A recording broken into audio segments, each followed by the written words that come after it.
নষ্ট। ঠিক আছে,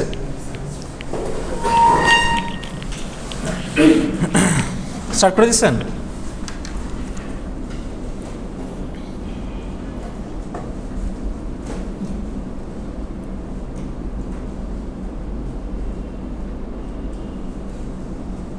লোডিংই হয় না।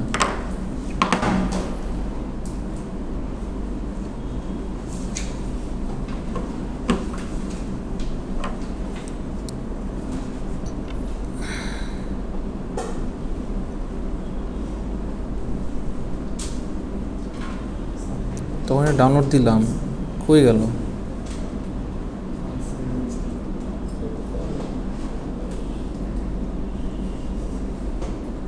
তখন ডাউনলোড, এই তো আসছে।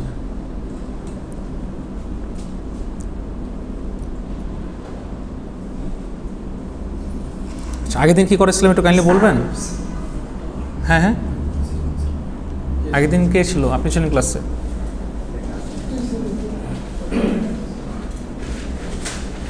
লাস্ট দিন কী করেছিলাম?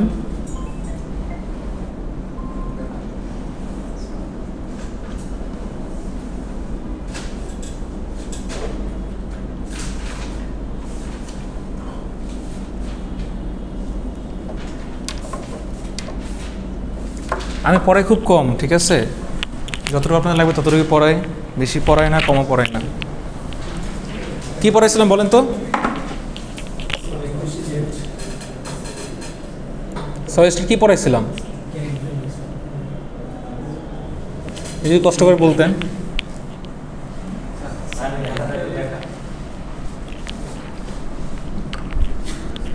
ও একটু, কি আর কিছু না? আচ্ছা ঠিক আছে, বুঝতে পারছি। আজকে আলোচনা খুবই শর্ট হবে, আপনারা সারাদিন থাকেন, টেনশন করার কিছু নাই। আচ্ছা, তো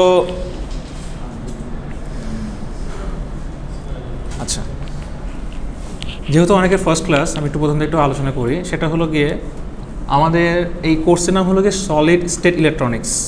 ওকে, বেসিক্যালি আমরা যেটা পড়ে আসছি সেটা হলো সলিড স্টেট ডিভাইস। কাইন্ডলি একটু ফোনগুলো মিউট করেন। ডিভাইস ইলেকট্রনিক্সের পার্থক্য হলো গিয়ে ডিভাইসে কিছু পার্টিকুলার ব্যাপার থাকে যে ডিভাইস নিয়ে আলোচনা, আর ইলেকট্রনিক্স মানে হলো গিয়ে আপনার ইলেকট্রিক্যাল কী ছিল ইলেকট্রনিক্সে বলেন? মসফেট ছিল, তারপর বিজেটি ছিল, আর কি ছিল ইলেকট্রনিক্সের মধ্যে? ট্রানজিস্টর ছিল, ডায়োড ছিল, এই তো ওগুলো নিয়ে একটু কথাবার্তা।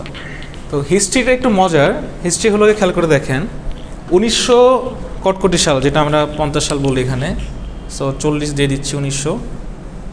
এইখানে একটা জিনিস আবিষ্কার হয়েছে, এখনই বুঝতে পারবেন। দেখেন খেয়াল করে, 1950-তে আপনি সিলিকন ট্রানজিস্টর আপনি হাতে পাচ্ছেন। ওকে, 1950 সালে আপনি সিলিকন ট্রানজিস্টর আপনি হাতে পাচ্ছেন। এই কথার মানে হলো ওই সময় এই 3 পাওয়ালা, এটাকে আমরা ট্রানজিস্টর বলতেছি, 3 পাওয়ালা, এর হয় এনপিএন হবে অথবা কি হবে?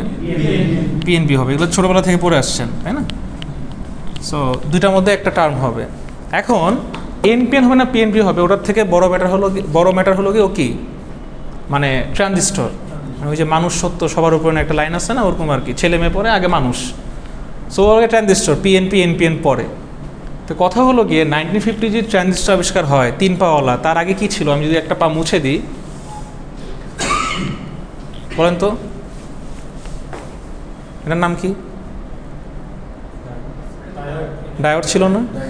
আচ্ছা, তা আগে কি ওই যে থাকে না যে পিতার থেকে পুত্রের বয়স বেশি, এটা কি সম্ভব? তা আগে তো 3 পা আসে না, আগে তো 2 পা আসছে। তো ডায়োড আগে হয়েছে না, কি বলা যায় 1930-40 এই সময়ের দিকে, বা তারও আগে 1900 সালের দিকে ডায়োড আবিষ্কার হয়েছে। তাই তার মানে আমি 1940 ধরে নিচ্ছি যে 40-তে ডায়োড ছিল। 50-তে ট্রানজিস্টর হয়, তাহলে 10 বছর আগে অ্যাটলিস্ট ডায়োড থাকবেই, কারণ ডায়োড ছাড়া টায়ার কখনোই সম্ভব না। আচ্ছা, তার মানে এই যে ডায়োড মানে PN junction, forward bias reverse বায়াসের খেলা, এই জিনিসগুলো আসলো, এটা রেভলিউশনের জায়গাটা কোথায়? খেয়াল করে দেখেন, ওই সময় কিন্তু রেডিও প্রথম আলোচনা করা হয়, বলা হয় মার্কোনিকভ আবিষ্কারক, কিন্তু আসলে এটার মেইন ফর্মুলা দিচ্ছে হলো গিয়ে জগদীশ চন্দ্র বসু। ওকে, মানে আনঅফিশিয়ালি উনি আর কি এটার মানে উদ্ভাবক। তো রেডিও যেটা করে সেটা হলো গিয়ে আপনি পার্টিকুলার একটা সিগনাল পড়ছেন না কমিউনিকেশনে, অ্যামপ্লিটিউড, মডিউল, এফএম, ঠিক আছে, আসে নাই? আসছে ফ্রিকোয়েন্সি মডিউল, মানে আমি যে আমার বিশ্বাস আপনারা পড়েন নাই, অ্যাটলিস্ট টার্মগুলো তো জানেন নাকি? হ্যাঁ, এটা জানলেই হবে, ঠিক আছে। আপনারা আসছেন কষ্ট করে, এটাই আমার জন্য সৌভাগ্য, পড়ার দরকার নেই, আপনারা জাস্ট শুনেন, পরীক্ষা হলে জাস্ট বমি করবেন তাইলেই হবে, ঠিক আছে। না, এটা আমি মজা করে বললো, আমি জানি আসলে জব করে খুব কষ্ট পড়াশোনা করা, ঠিক আছে।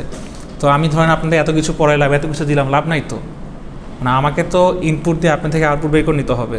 তা আমি খুব অল্প পড়াই, যতটুকু পড়াই পরীক্ষা আসার মতো, কেন আপনি অতটুকু বুঝে পরীক্ষাটা লিখে আসেন, ঠিক আছে। সাজেশন দিয়ে দিলাম, ওটা ঠাটা মুখস্থ করলেন, নকল করে আনলেন, ঠিক আছে, বিসমিল্লাহ বলে লেখা শুরু করলেন, এমনি হলে তো হবে না। হ্যাঁ, বিসমিল্লাহ বলে অবশ্যই লিখবেন, বাট জানতে হবে। আচ্ছা দেখেন, এই ক্লাসে পড়া হয়ে যাবে আপনাদের। তো কী হয়েছে, 1950 থেকে একটা আপরাইজিং গ্রাফ দেখতেছি আমরা, যে গ্রিন গ্রাফটা কী করছে, অ্যাডভান্স ইলেকট্রনিক কম্পোনেন্ট পার চিপ, মানে প্রতি চিপে ইলেকট্রনিক কম্পোনেন্ট যে অ্যাডভান্সমেন্টটা, যে আপডেটটা, যেটা আমরা কী করি সফটওয়্যার আপডেট দিই, আপডেটটা দেখা যাচ্ছে। তো এটা হবে 10 থেকে 20, 18, 18 থেকে 24 বা প্রেজেন্ট, ঠিক আছে। আরে টির মধ্যে সুন্দর লেখা যায়। আচ্ছা, প্রেজেন্ট। তো খেয়াল করে দেখেন, এই যে আপডেটটা হচ্ছে, এইটা কি গ্র্যাজুয়ালি হচ্ছে। এখন দেখেন, প্রথম যখন রেডিও আবিষ্কার হইল, হ্যাঁ, ঝিঝি কতভাবে স্পষ্ট শোনা যেত না, ডে বাই ডে 1960-70 দিয়ে কী হইলো, আমরা রেডিওর উপর খুবই হাইলি বায়াসড। বঙ্গবন্ধু ঘোষণা রেডিও, ঠিক আছে, 7 মার্চের ভাষণ রেডিও, তারপর প্রথম গজল, প্রথম 21শে ফেব্রুয়ারি গীতিকার শুরু করা, যত কিছু সব রেডিও, মানে রেডিও ছাড়া কোনো বিকল্প নাই। টিভি তো তখন আসে নাই। এই যে রেডিও কীভাবে আমাদেরকে ভূমিকা রাখতেছে খেয়াল করে দেখেন। আপনারা যখন রেডিওতে টিউন করেন 90.0 FM, 89.6 FM, ঘুরাতেন না রেডিও একটা দাগ বরাবর। এ কথা মানে কি? এ কথা মানে হলো আপনার যে অ্যান্টেনাটা আছে, ওই অ্যান্টেনা পার্টিকুলার ফ্রিকোয়েন্সি রিসিভ করে। এখন কোন ফ্রিকোয়েন্সি রিসিভ করবে ওটা আপনি অ্যান্টেনা ওই ঘুরায়, ওই গোল জিনিসটা ঘুরে আপনি সেট করে দেন। তখন যখন ও আপনাকে পাওয়ার পরে আপনি শব্দটা শুনতে পারবেন। আর আপনি বলতেছেন যে তাহলে ট্রানজিশনের রোলটা কোথায়? ট্রানজিশন না থাকে আপনি জীবনে শব্দ শুনতে পারবেন না, কারণ ট্রানজিশন কিসে কাজ করে বলেন? অ্যাম্প্লিফিকেশনে কাজ করে, মানে সাউন্ডটাকে বিবর্ধকরণ করে। ওয়েভটা যদি এরকম থাকে, অ্যাম্প্লিফিকেশন কী করে? এরকম করে দেয়, তার মানে সাউন্ডটা তখন আপনি আরও হাইলি শুনতে পারবেন। বুঝতে পারছেন? তখন আসলে নয়েজ রিডাকশন ছিল না, বা ওটাকে আরও অপটিমাইজ করা যাইতো না, এই জন্য ঝিঝি আওয়াজটা শুনতেন। আমি বুঝতে পারছি? এখনকার সাউন্ড বক্সগুলো কি অনেক স্মুথ সাউন্ড না, অনেক বিট ভালো হয় না? আগের সাউন্ড বক্স কিন্তু তো ছিল না, তার মানে ওখানকার ইলেকট্রনিক যে সার্কিটটা অত ডেভেলপ ছিল না। দিন যত যাচ্ছে নয়েজটাকে রিডাকশন করা হচ্ছে, ঝিরঝিরিগুলো সরানো হচ্ছে, আপনার অ্যাডভান্সমেন্ট আরও বাড়তেছে। আর এই কাজগুলো করলে ইলেকট্রিক্যাল ইঞ্জিনিয়াররাই। বুঝতে পারছেন? আচ্ছা, তো ওইভাবে করে আপনি খেলা শুনতেছেন, গল্প শুনতেছেন, গান শুনতেছেন, গজল শুনতেছেন, যত কাহিনী নাটক সবই এইটাতে শুনতেছেন। তো এই ট্রানজিস্টর রেভলিউশনটা এখানে তখন আপনি এসে শুনতে পান। এরপরে DRAM আবিষ্কার হয়েছে। হ্যাঁ, খুবই ক্ষুদ্র মানে একটা র্যাম বুঝেন? র্যান্ডম অ্যাক্সেস মেমোরি, কম্পিউটারে থাকে, মোবাইলে থাকে। তো DRAMটা কি আসলে? ধরেন আপনি জবে গেলেন বা হলো গিয়ে জব সুইচ করলেন, বা আপনি বলেন ঠিক আছে আপনি তো ডিপ্লোমা পাস করে আসছেন, বলেন তো স্যার DRAM মানে কি? ঠিক আছে, এগুলো থেকে খুবই একদম বেসিক লেভেলের। কারো আইডিয়া আছে DRAM মানে কি? আচ্ছা, DRAM হলো গিয়ে ডাইনামিক র্যাম, মানে ডাইনামিক র্যান্ডম অ্যাক্সেস মেমোরি। লিখে নিতে পারেন আপনারা, এগুলো 1-2 মার্কের জন্য আসতে পারে। ঠিক আছে, তো DRAMটা হলো গিয়ে আপনার ভোলাটাইল। আমি বলতে পারেন স্যার এগুলো তো বাপ জন্ম নাম শুনি, কী লিখতেছেন বোর্ডে? এটা হলো গিয়ে আসলে ভোলাটাইলের খুব সহজ বাংলা হলো গিয়ে টেম্পোরারি, মানে পার্মানেন্ট না। তার মানে আমরা যে এখন কম্পিউটারে কাজ করি, সাপোজ আমি যে আপনাকে ফাইলটাতে পড়াচ্ছি, এই ফাইলটা কিন্তু আমার কম্পিউটারে আছে। তো ওই র্যামের অসুবিধা কি জানেন? আপনি ফাইল একটা কাজ করলেন না, একটা কিছু লিখলেন, লেখার পরে সাপোজ ওই যে স্যার আপনার নাম কি? হ্যাঁ, কমল দাস এসে বলতেছে কি যে স্যার আপনার ফাইলটা দেন, ওটা রাখেন, আমি একটা কাজ করি, এটা হবে না। ডাইনামিক র্যাম তো সেভ করতে পারে না, কম্পিউটার যদি অফ করেন সব চলে যাবে। বুঝতে পারছেন? তো কি হবে, ওনাকে আমার ফাইলটাকে সব লেখা মুছে দিয়ে ওনার কাজটা করতে হবে, তারপর কম্পিউটার অফ করে যাবেন, অফ করলে সব চলে যাবে, ভ্যানিশ। সো আলটিমেটলি ডাইনামিক র্যামটা হলো এরকম, এটা আমরা সবসময় ইউটিলাইজ করতে পারি না। আমাদের একটা সেফ মেমোরি লাগবে যেখানে আমি র্যাম মানে আমার ডেটাগুলোকে সংরক্ষণ করতে পারবো। বুঝতে পারছেন? এরপরে আসলো হার্ড ডিস্ক, এরপরে ডে বাই ডে SSD, এভাবে করে হলো গিয়ে আপনার রেভলিউশনটা আসলো। এই যে রেভলিউশনগুলো সব হলো গিয়ে সলিড স্টেট ডিভাইস এবং সেমিকন্ডাক্টরের খেলা। বুঝতে পারছেন? আচ্ছা, এরপর যেটা হলো সেটা হলো গিয়ে আমার যখন গ্র্যাজুয়ালি সামনে দিকে যাচ্ছে, 1 কিলোবাইট ডিরাম মানে বুঝতেছেন কত ক্ষুদ্র মানের একটা, মানে আপনার এখন যে ছবি তোলেন ছবি তো 1 MB হয়, তো 1 কিলোবাইট ডিরাম মানে কি, ওটা দিয়ে কী করবেন? এই ছোটোখাটো ক্ষুদ্র কাজ, এই যে ডিজিটাল ক্লক, ক্যালকুলেটর, এই টাইপের কোনো ক্ষুদ্র কাজ করতে গেলে আপনার ডিরামটা কাজে লাগে। গ্র্যাজুয়ালি আপনার 64 কিলোবাইট ডিরাম আসলো, যেটা আপনার ভিডিও গেমস ইউজ করা হয়তো। জিনিসটা এরকম যে ভিডিও গেমসটা দিয়ে আপনি কানেক্ট করছেন বা ভিডিও গেমস খেলতেছেন, পার্টিকুলারলি যেই গেমটা সিলেক্ট করবেন, যেই ক্যাসেটটা দিবেন, ওই ক্যাসেটের বেসিসে আপনি গেমটা খেলতে পারবেন। মানে সিডির আগে কিন্তু ক্যাসেট আসছে, সো ক্যাসেট অ্যাক্টসে ওই প্লেয়ার অ্যাক্টসে আপনি গেমটা খেলতে পারবেন। তো এর মানে হলো গিয়ে ওই পার্টিকুলার ক্যাসেট দিয়ে বুঝে যে হ্যাঁ আমার এইটাতে আমার খেলতে হবে, তাছাড়া সে বুঝে না। 2000 সালের দিকে প্রথম কম্পিউটারের ক্ষমা মানে মাথা ল্যাপটপ এগুলো আসছে। আগে ধরেন আমাদের 3-4 জনের মাথা মিলে কি মানে বড় একটা ঢ্যাবরা একটা মনিটর আসতো, আর এখন দেখেন তো কী সাইজ মনিটরে, একটু, ঠিক আছে। মানে এটা কত ইঞ্চি হবে? 1 থেকে 1.5 ইঞ্চি। এই যে স্লিমনেসটা আসলো, এই যে থিকনেসটা কমে গেল, এটাই হলো গিয়ে আপনার ট্রানজিস্টরের খেলা। আপনার ট্রানজিস্টর বা আদার কম্পোনেন্টগুলো আরও ছোটো হয়ে গেছে, বুঝতে পারছেন? আপনার আগে কি টিভির পিছনে মনিটর পিছনে এত একটা সাউন্ড বক্সের মতো একটা বিঞ্চ থাকতো, এইরকম একটা টিউব থাকতো, সেই সবগুলো কম্প্যাক্ট হয়ে আসছে। পিকচার টিউব এত বড়, ঠিক আছে।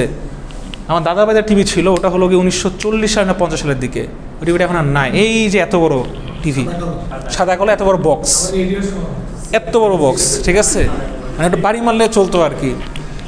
আমি জমে পড়ো দেখছি আর কি টিভিটা। একটু কাইন্ডলি ফোনটা মিউট করেন প্লিজ। আর ফোন আসলে আপনি কথা বলতে পারেন বাইরে গিয়ে, ইম্পর্টেন্ট কল হলে। আচ্ছা গেল। এরপরে ল্যাপটপে 1 GB DRAM, এখন গিয়ে একটু জাতের হয়েছে, মানে 1 GB RAM চলে। এখন তো 8 GB দিলেও চলে না, চলে? গুগলে তো 8 GB খাই ফেলে, 16 GB নিচে হবেই না। তো এই হলো গিয়ে অবস্থা। তারপরে মোবাইল ফোন আসলো, সিটিসেল, হ্যাঁ। তারপরে কি, হ্যাঁ ওই যে আমপারা মোবাইল কি নোকিয়া, হ্যাঁ নোকিয়া আসলো, মোটরোলা, হ্যাঁ ব্ল্যাকবেরি, ব্লুবেরি, কত কিছু আসলো।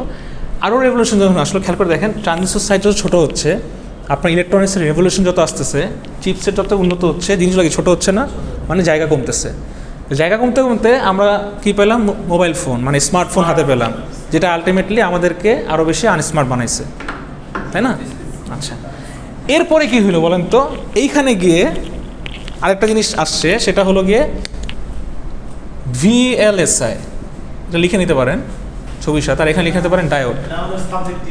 হ্যাঁ, মানে আমি আপনার রিলেট করাচ্ছি যে কীভাবে আসলে ট্রিপলির সাথে এই রেভলিউশনটা কানেক্টেড, আপনি বুঝতে পারবেন যে হ্যাঁ আমি এই সাবজেক্ট পড়তেছি এই কারণে। আপনি যদি নাই বুঝেন যে সাবজেক্ট পড়তেছেন, যে কী লাভ, তাই না? সো VLSI হলো গিয়ে আপনার কি বলতে পারেন VLSI ফুল ফর্ম কি? ভেরি লার্জ স্কেল, তারপর আইতে কি? ইন্টিগ্রেশন। ভালো করে বলেন VLSI ফুল ফর্ম কি? কোর্স করেন অথচ VLSI ফুল ফর্ম জানেন না? আপনাদের কাজ VLSI ফুল ফর্ম লিখবেন আপনারা, ঠিক আছে, বের করে লিখবেন, যাই হোক গুগল করলে পেয়ে যাবেন। আচ্ছা, এখন VLSI যুগ, পুরোটা VLSI খেলা। কেন আমি আপনাকে বলি, বাংলাদেশের নিউরো সেমিকন্ডাক্টর, তারপর কি আছে উলকাসেমি যে কোম্পানিগুলো আছে, ওরা কিন্তু VLSI ফিল্ড নিয়ে কাজ করে। তো এমবেডেড হার্ডওয়্যার যে ডিজাইন, মানে আমার ল্যাপটপটা যে দেখতেছেন, আপনারা তো জিপিইউ চিনেন তাই না? জিপিইউ কি গ্রাফিক্স কার্ড এত বড়, তো এই জিপিইউটা এখন কি কইছে, আমার এই যে ম্যাকবুকটা আছে লিটারেলি একটু হয়ে গেছে, এখন একটু জিপিইউ হয়ে গেছে। মানে যেখানে পুরো প্রসেসর একটু, তাহলে জিপিইউ ওর মধ্যে ইন্টিগ্রেটেড, তাই ইন্টিগ্রেটেড মানে কি ওর মধ্যে ফিক্স করা আছে, তাহলে জিপিইউ সাইজটা একটু হবে বা ছোটো হবে। তাহলে চিন্তা করে দেখেন VLSI ফিল্ডটা কোন লেভেলে গেলে আইসিটাকে কত ন্যানোমিটারের মধ্যে নিয়ে আসলে, ন্যানোমিটার রেঞ্জের মধ্যে নিয়ে আসলে এই রেভলিউশন আনা সম্ভব। এটা অ্যাপেল করে দেখাইছে।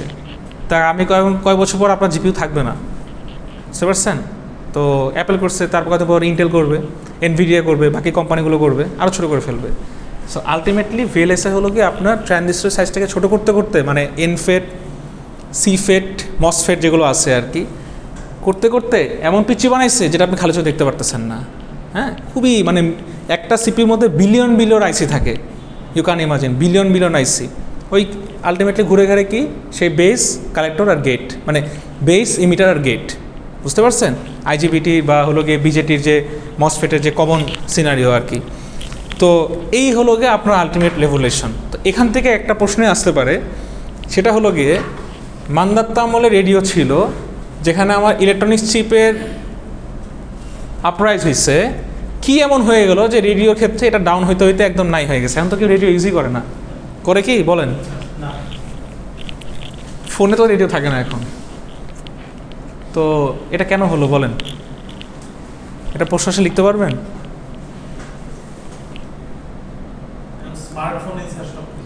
এটা তো আমি পড়াইলাম না তখন ধরে, আমি কি এটা পড়াইলাম? বলেন রেডিও মানে কি বলেন? রেডিওতে কী কী থাকে? সেমিকন্ডাক্টর চিপসেট থাকে, যেটা সাইজগুলো অনেক বড়। পাওয়ার কনজাম্পশন বেশি। না পাওয়ার কনজাম্পশনের কথা আসতেছে না। রেডিও তো আমার এত বড় সাইজ, আপনি কি এক পকেটে রেডিও ঝুলায় এক পকেটে ফোন নেবেন? যেখানে হলো গিয়ে আপনার রেডিওর আইসিটাকে একটু একটা চিপসেটের মধ্যে বানায় আপনি যদি ফোনের মধ্যেই দিয়ে দিতে পারে সফটওয়্যার আকারে, মানে হার্ডওয়্যার ইমপ্লিমেন্ট করে সফটওয়্যার দিতে পারে, তা আপনি কেন এত বড় রেডিও নিয়ে ঘুরবেন? তাই না? তো তাহলে কী হলো আলটিমেটলি? আমার কি সাইজ ছোটো হয়ে গেলো না সেমিকন্ডাক্টরের? আর কি হইলো বলেন? ইলেকট্রনিক চিপের হলো গিয়ে অ্যাডভান্সমেন্ট হলো না? দুটা পয়েন্ট পেলাম। ইলেকট্রনিক চিপের অ্যাডভান্সমেন্ট, একটা হলো গিয়ে অ্যাডভান্স ইলেকট্রনিক চিপ, আর এটা কি পাইলাম? Small size. আর মানে ইলেকট্রনিক চিপের রেভলিউশন আর কি, ঠিক আছে, স্মল সাইজ। তো স্মল সাইজ যখন হয়ে গেল তখন আমি ফোনের মধ্যে টাকে দিতে পারতেছি, তার লিগে আমার রেডিওটা আমার আর ক্যারি করার দরকার হচ্ছে? বুঝতে পারছেন তো আমার কথাটা? যেহেতু আমার রেডিওটা ক্যারি করার দরকার হচ্ছে না, তারপর আবার ভিএলএসে যেখানে চলে আসছে ফিল, তা আমার তো সব ন্যানোমিটার চলে আসছে। ন্যানোমিটার মানে বুঝেন 10⁻⁹ হলো গিয়ে -9, আপনি ওরা চোখে দেখতেই পারবেন, অসম্ভব। হ্যাঁ, টেলিস্কোপ না, মাইক্রোস্কোপ। টেলিস্কোপ চাঁদ দেখে, ঠিক আছে, তো মাইক্রোস্কোপে দেখতে হবে। চিন্তা করেন আপনি কেন রেডিও ইউজ করবেন? তো রেডিও একটা সিম্বলাইজ কোয়েশ্চেন, এটা যে কোনো একটা বড় কম্পোনেন্ট ছোটো হইতে হইতে আজকে এখানে আসছে। যেই টিভি আজকে এত বড় ছিল সেই টিভি এখানে হয়ে গেছে। তো কোয়েশ্চেনটা একটু লিখে নেন যে why the market of the radio goes down from 1950 to 2024। একটা পেজ ছিলেন, এমনি খাতা লিখেন, একটা পেজ ছিলেন, আলাদাভাবে একটা পেজ ছিলেন, একটা সিঙ্গেল পেজ নেন, নাম আইডি লেখেন বড় করে।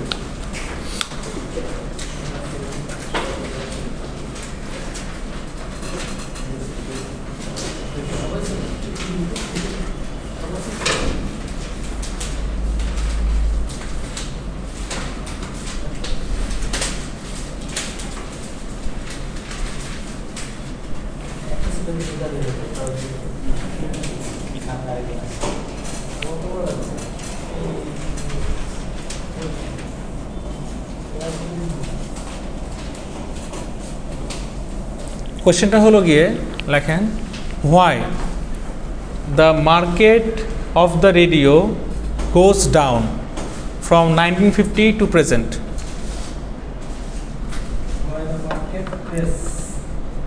Why the market of the radio বা ট্রানজিস্টর রেডিও, আপনার সামনেই প্রশ্নটা আছে দেখেন, why the market of the transistor radio goes down from 1950 to 2024। From 1950 to 2024 goes down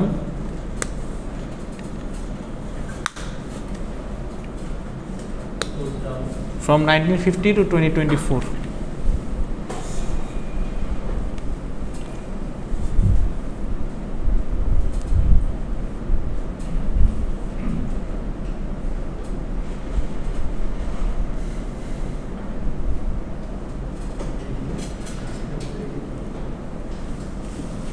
লিখছেন?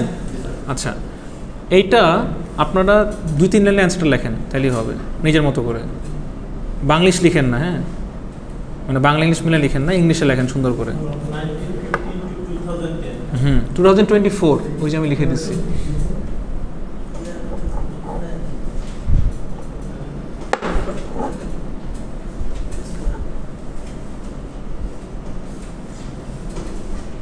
আপনাদের সময় হলো গিয়ে 1 মিনিট। আপনার মোবাইল ইউজ করতে পারেন, সমস্যা নাই, কিন্তু মোবাইল দেখে কোনো লাভ নাই। অ্যান্সারটা আমি কোশ্চেন বানাই দিচ্ছি, তো এটা আমি যা বলছি এই যে পয়েন্টগুলো লিখে দিচ্ছি, এটা একটা হেল্প নিতে পারেন। পড়ে 3টা পয়েন্ট লিখে দিচ্ছি, এই পয়েন্টগুলো সাথে লিখতে পারেন। 3টা পয়েন্ট 3 লাইন লিখলে তো 3 লাইন, মানে এলাবোরেটলি লিখলে 3 লাইন। এই যে 3টা পয়েন্ট নোট করেন, তাইলে হয়ে যাবে। এই যে 1950 থেকে ইলেকট্রনিক মার্কেটের চিপসেটটা বাড়ছে, রাইসটা বাড়ছে, তো ওটা বারে কি হয়েছে, সাইজ ছোটো হয়ে গেছে। সাইজ ছোটো বলে কি রেডিওর সাইজ হইতে হইতে নাই হয়ে গেছে, কারণ ওটা এখন মোবাইলে ইমপ্লিমেন্ট করা যায়।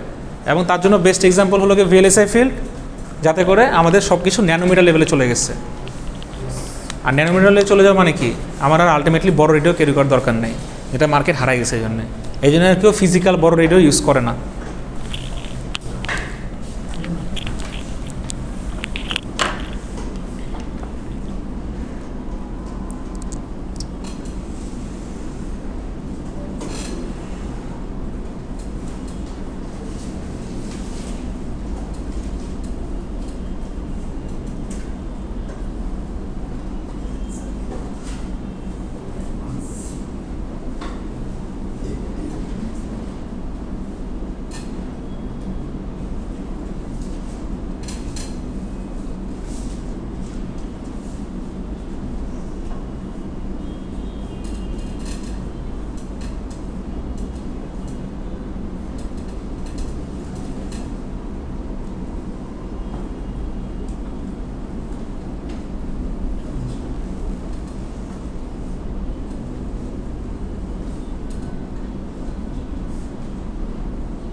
উনিশ বাজে 20-এ বলবো যে অফ করে দেন।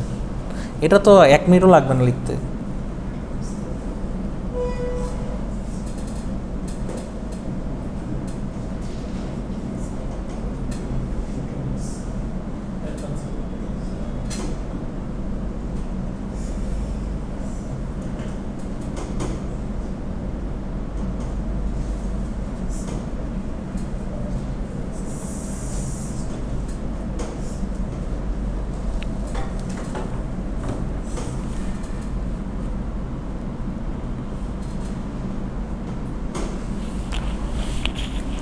ঠিক আছে, আচ্ছা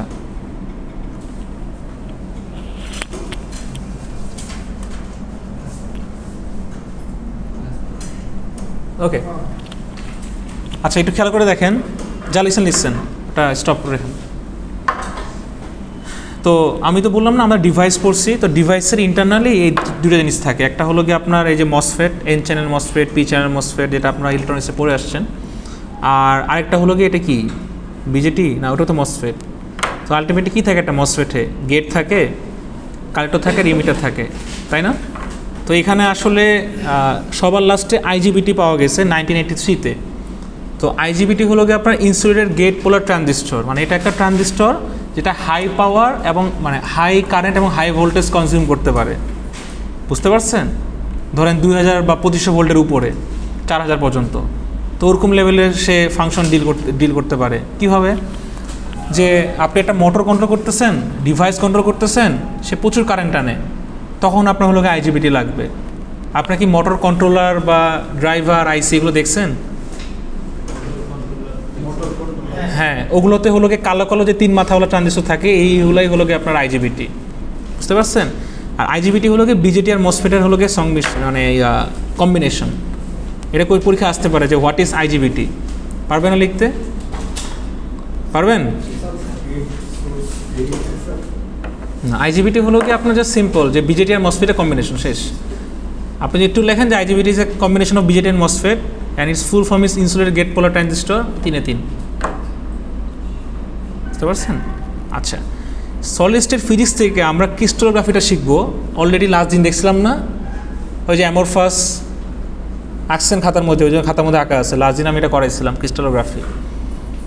আচ্ছা, আর মেইনলি আমরা ডিভাইস থেকে আলটিমেটলি যে সিলিকন, গ্যালিয়াম, জার্মেনিয়াম নিয়ে আমরা কথা বলতেছি, ট্রানজিস্টর নিয়ে কথা বলতেছি, ইন্টিগ্রেটেড সার্কিট যেটাকে শর্ট ফর্ম বলা হয় আইসি, এটা আমরা দেখতেছি।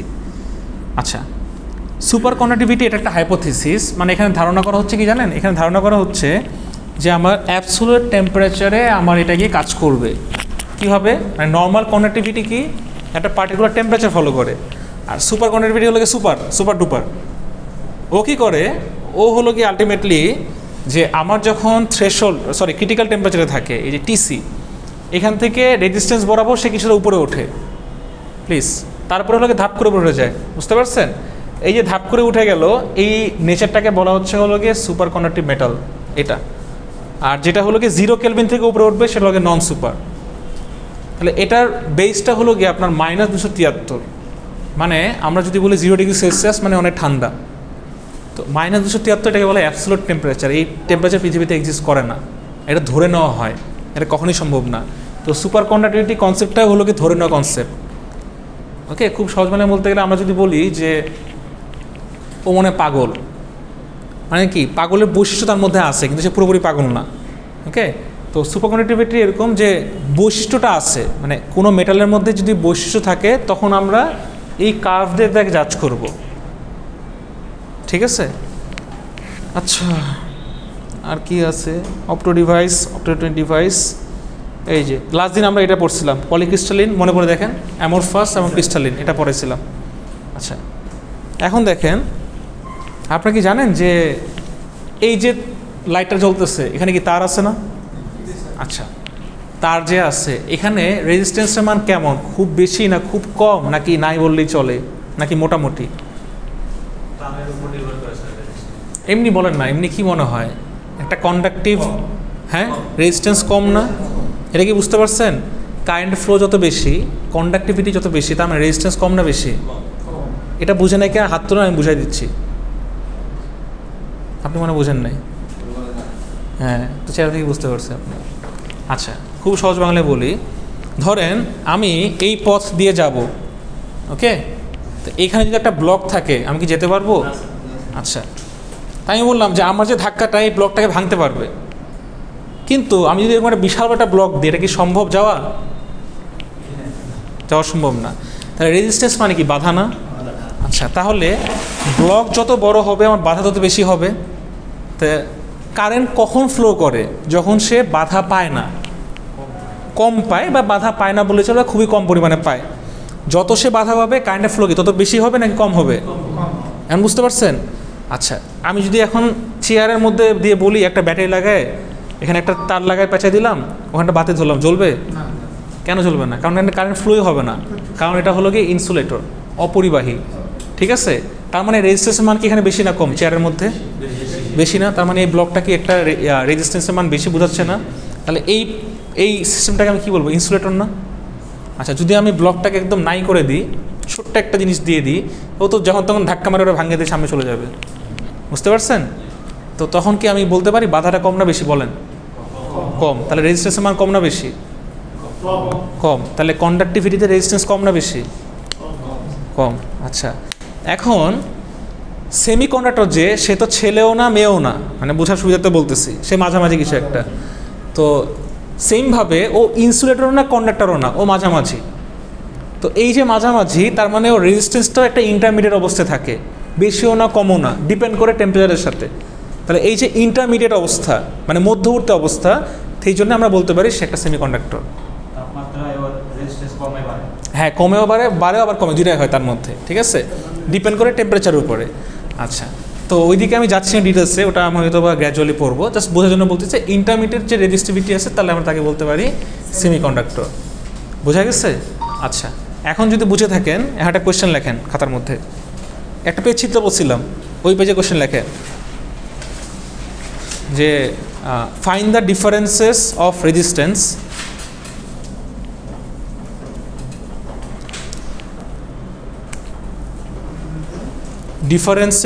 of resistance, resistivity আর কি, sorry, resistivity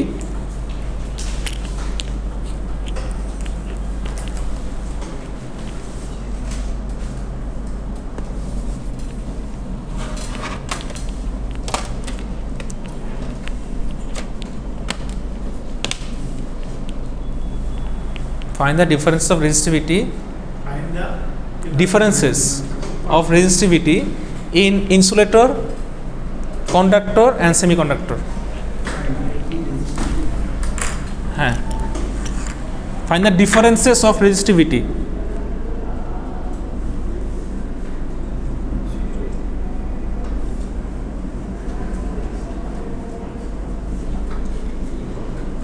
Find the difference of resistivity in conductor, insulator and semiconductor.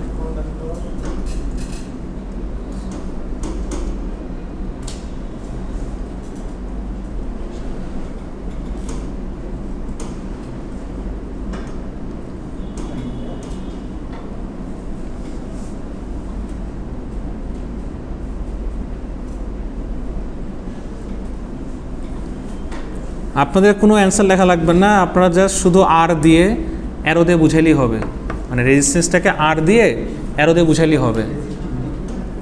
রেজিস্টিভিটিটাকে আর দিয়ে বা রেজিস্টিভিটি বা রেজিস্ট্যান্স লিখে কোনটার ক্ষেত্রে বেশি কম এটা বুঝাইলেই হবে। কি খুব কঠিন প্রশ্ন করছি আপনাদেরকে? এমনভাবে তাকায় আছে মানে কিডনি চাইছে আপনাদের, ঠিক আছে, মানে ভয় লাগে। হ্যাঁ, ইনসুলেটরে কী পরিমাণ রেজিস্টিভিটি থাকে, ইন্ডাক্টরে কী পরিমাণ রেজিস্টিভিটি থাকে, আর সেমিকন্ডাক্টরে কী পরিমাণ রেজিস্টিভিটি থাকে। অ্যারোতে যদি দেখান তাও হবে, হাই লো মিডিয়াম দিয়ে লিখলে তাও হবে, বা বাক্য দিয়ে লিখলে হবে, মানে আপনারা বুঝাবেন যে তিনটার ক্ষেত্রে এরকম এরকম আর হয়।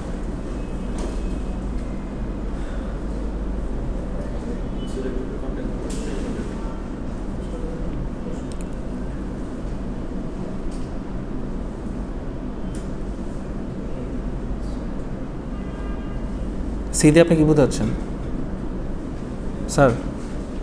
সি দিয়ে কী বোঝাচ্ছেন? মানে এটা লাগবে না, আপনি জাস্ট আর এর ভ্যালুটা বলেন, আর বেশি কম না এটা বলেন, সিটি কিছু লাগবে না, কার থেকে বেশিটা না, জাস্ট আর এর ভ্যালুটা দিয়ে বলেন। রেজিস্ট্যান্সের ভ্যালু বেশি স্যার। হ্যাঁ, তো ওইটাই অ্যারো দিয়ে বোঝান, সিটি এটা তো কিছু লেখা দরকার নাই।